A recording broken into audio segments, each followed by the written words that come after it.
Hi, my name is Cindy Howard and I work for the Center of Hope, and we are here today to honor a very special woman.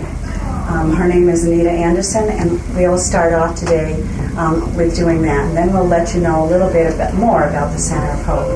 Anita Anderson started 42 years ago working in a grassroots effort to start the Center of Hope, a place for parents of people who had disabilities at that time to change the way of life for those people.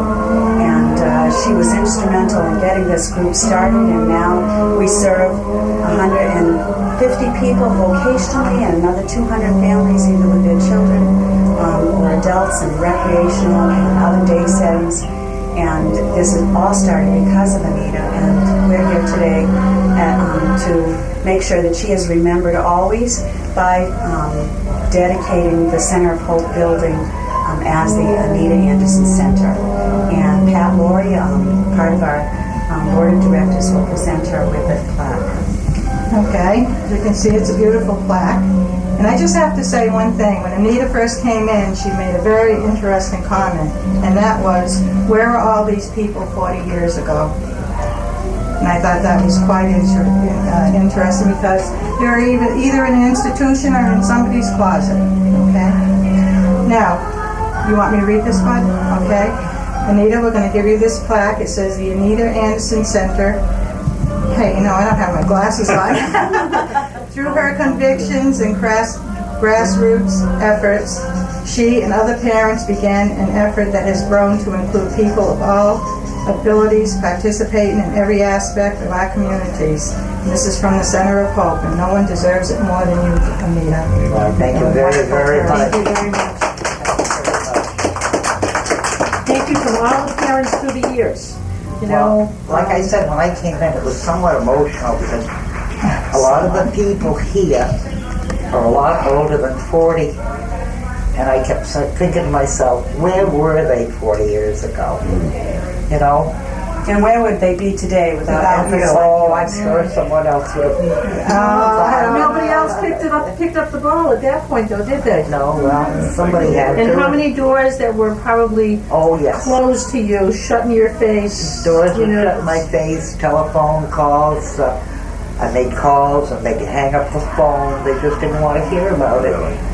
You know, but now I think it's marvelous that they can all congregate there with their peers. Yeah. They're all having a good time. You can tell by listening to them and watching about them. That's right. Why don't we introduce to you Linda Canoia, who is the president of our board of directors, and she's been around for at least 25 years, working very hard to help the Center of Hope grow as well. And members of Anita's family are with us too, and Bob and Linda and Lisa are parts of her family, and they're also very proud of their mother's accomplishments with the Center of Hope as well, and we're pleased that they can be a part of this event today. Today the Center of Hope has grown very large. We have 3 other buildings where people are working in day programs, where they are actually doing work for businesses. We work for 20 different companies. We have 60 to 70 people at any one time who are out working in jobs in their community with any support that they need until they understand and can do their job independently. We have another 40 children who are able to be integrated into regular camp settings in Boys and Girl Scout troops and in the Y and all typical activities of children through the efforts of the Center of Hope. And we also have 2 adult day health centers now. One here in Southbridge where people who need some medical care but need a day program can come together. They also go out into the communities to participate with everybody around them. We have a new program out in Wales that also are people who are in an adult day setting. We cover at least an 18-town area in southern Worcester County, all the way from the Blackstone Valley area out to Wales and Palmer in that area. We are happy to help anybody who is looking for services for family members with disabilities. Our phone number is 764-4085. But you started. Look what you started. Wonderful. Can I say one thing, Cindy? Excuse me, sure. Anita Anderson is my mother-in-law. I've known her like 30 years now, and she's the most giving person I've ever met in my life.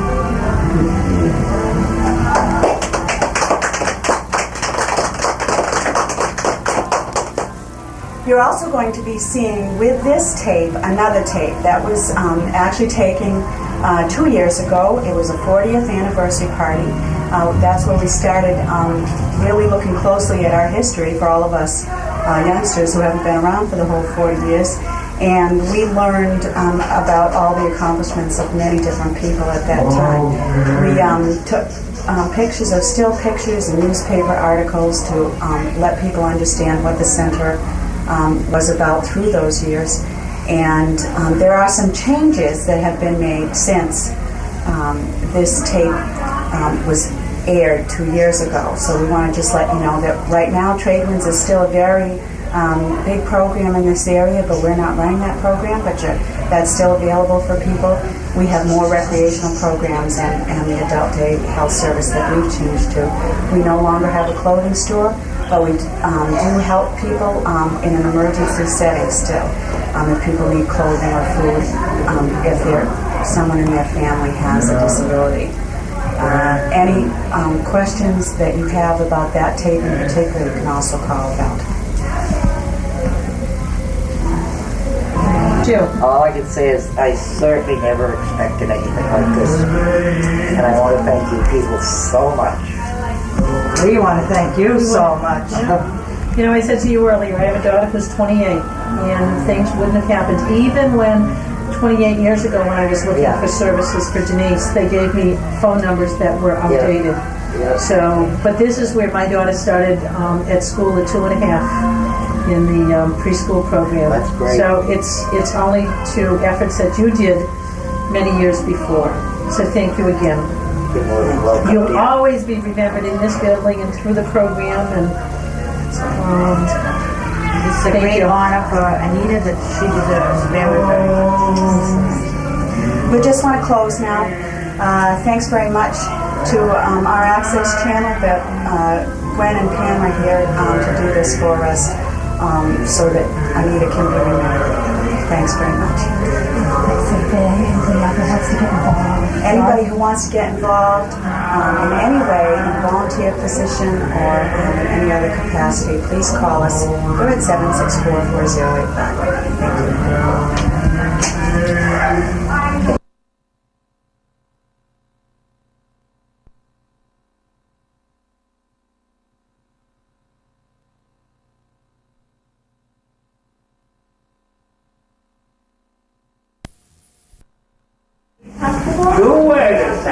Oh, thanks, Bill.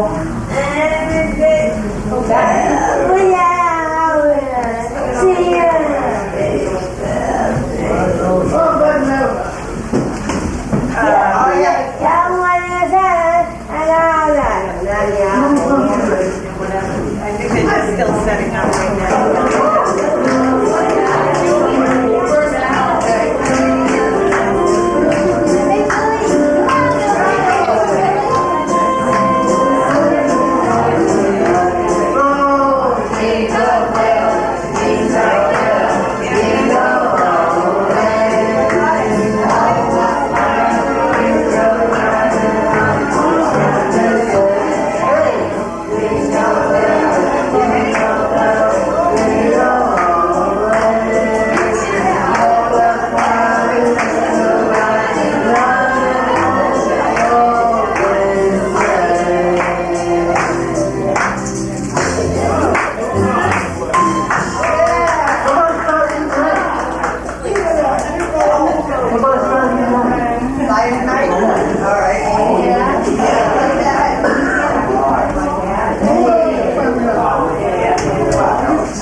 My wiggle will fly.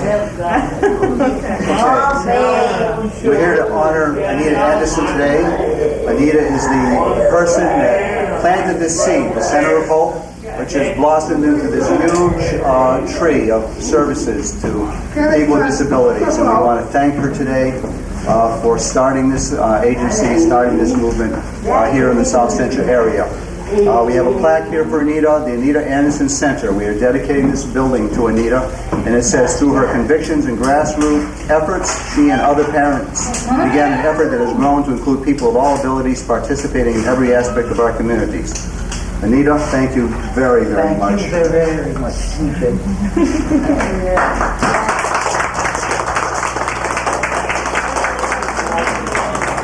Anita?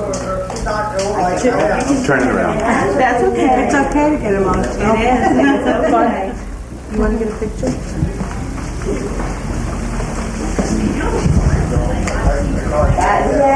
If the Southbridge News gets here, we'll do it again.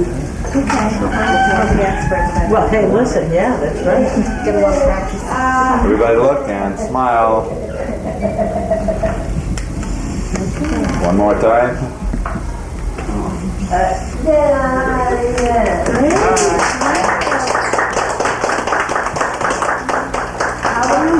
We introduce you to the people here, Anita? Yes. Yeah. If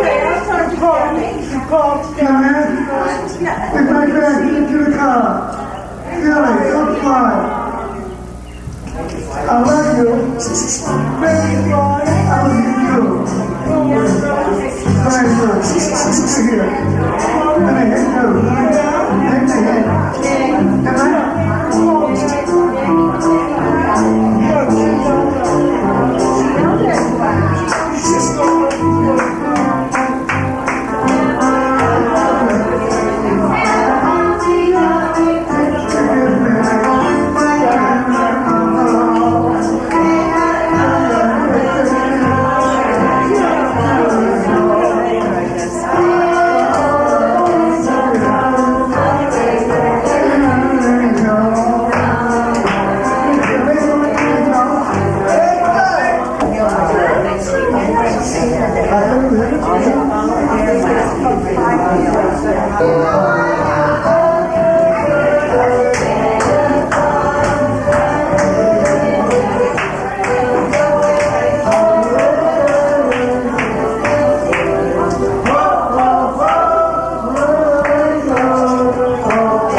This is for you.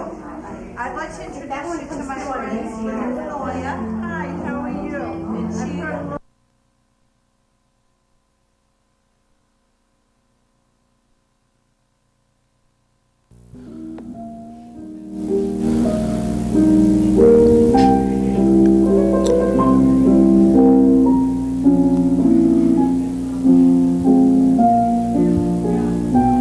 The pictures you are seeing now are of people in the 1950s who started a grassroots movement to change the lives of their children with mental retardation. The Southern Worcester County Association for Retarded Children was begun, and the Center of Hope Nursery School in a building donated by the American Optical was born. Through the years, the school grew and flourished, and parents kept educating the public about disabilities. In the 1970s, Friday night woodworking and arts and crafts classes and dances attracted as many as 100 adults. Advocacy, teaching, and fundraising were going on constantly, as they are today.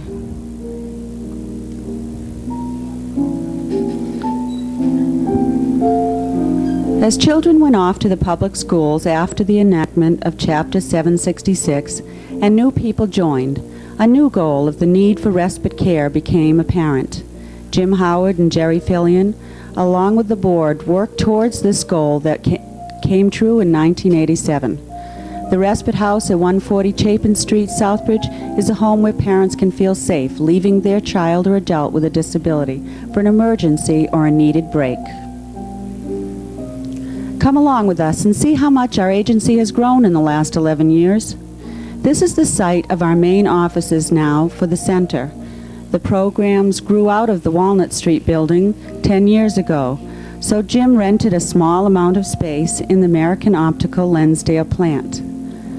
We have now outgrown this site and rent space from the Boniface brothers on Foster Street as well. Here we are at the original Center of Hope building, which currently provides a setting for about 30 persons who need a day program but also have medical or other needs. They are known as Southbridge Adult Day Health Services.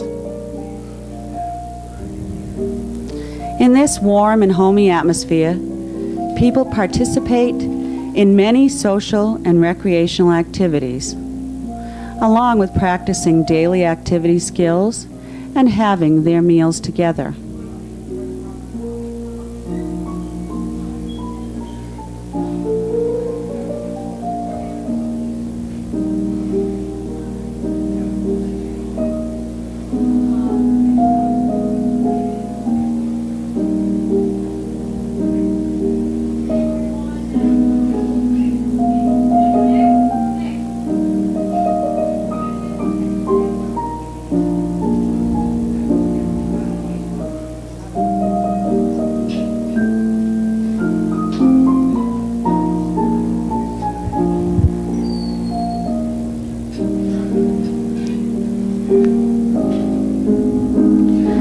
Our vocational programs provide many work opportunities for about 130 persons with different disabilities. With training and opportunity, some persons learn to work first in a sheltered setting, then can move on to outside placements, and eventually move to jobs in the community with job coaches and other supports until they are able to work independently. Additionally, through a subsidiary corporation, 50 to 75 persons from the community are integrated through our work sites, providing a more normal work environment, as well as more business growth abilities.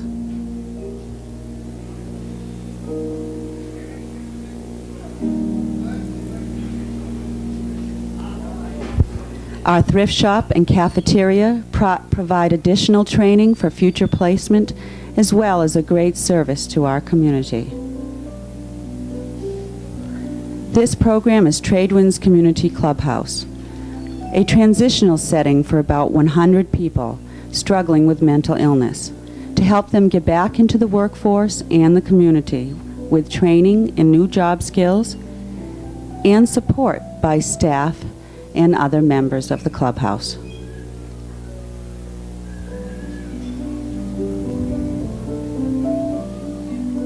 Rachel and Ben Reyes began Special Olympics with 11 participants in 1987, which has since grown to be the largest in the region, including over 100 athletes participating in integrated track and field, bowling, unified fishing, unified softball, and senior sports teams. When you see these faces, you know how important these achievements are to all of the athletes involved.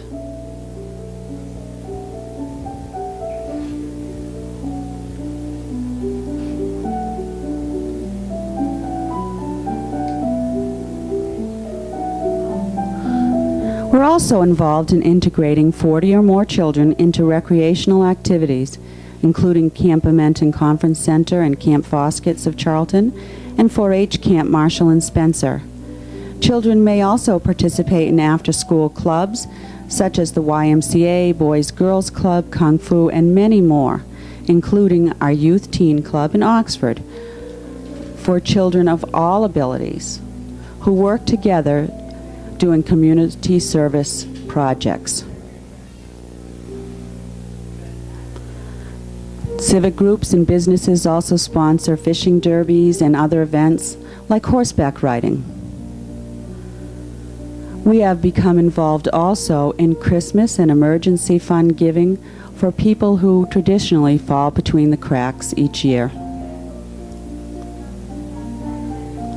We also sponsor many trainings, conferences, family support groups, and a newly forming self-advocates group. Social opportunities include bi-monthly dances and holiday parties put on by us and many other clubs and groups in the area.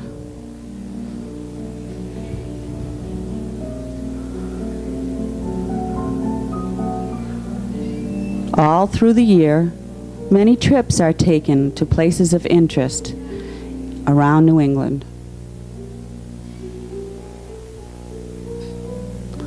Fun and fundraising has been combined in many events in 40 years, including 2 family fun fairs in carnival-like atmospheres, meant to raise money and also public awareness for our agency. These were a lot of fun, but they were a lot of work too.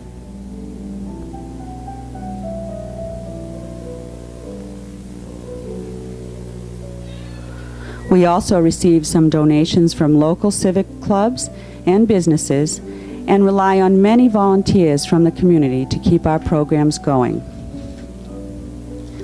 We also know that training in the legislative process and family members meeting with our state representatives and senators is of vital importance in keeping our funding sources. We are moving into our 10th year of level funding from the state, even though costs continue to rise.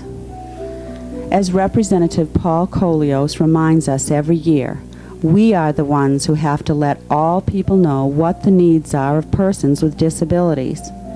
People are coming out of institutions to work and live in the communities where they should be.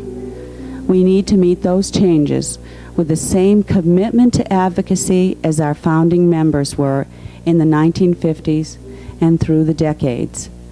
We need people in all areas of the community to share our mission to better everyone's lives.